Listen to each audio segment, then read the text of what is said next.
Istana Kristal dan Penjaga Rahsia. Jauhari adalah seorang budak lelaki yang sangat sukakan ketenangan. Di mana sahaja dia pergi, dia berjalan perlahan-lahan dan mendengar bunyi alam yang paling senyap. Dia percaya, rahsia terbaik dunia tersembunyi dalam senyap.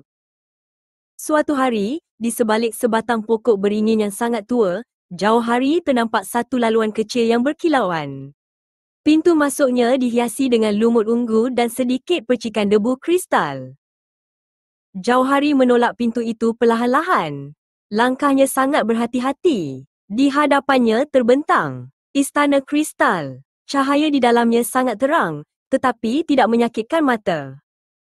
Seluruh istana dibina daripada kristal paling halus.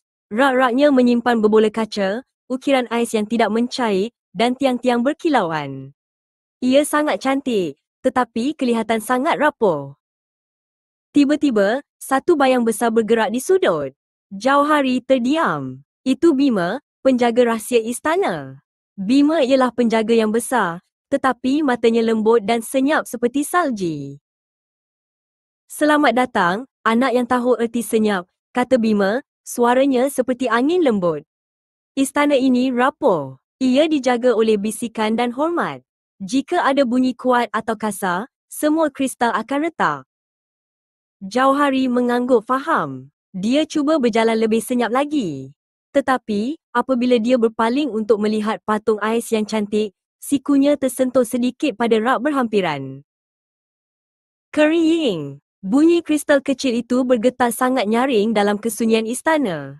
Bima memusingkan kepalanya serta-merta, wajahnya menunjukkan kebimbangan.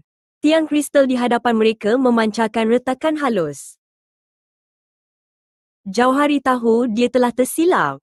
Dia tidak sengaja, tetapi dia tetap bertanggungjawab. "Maafkan saya, Bima," bisiknya.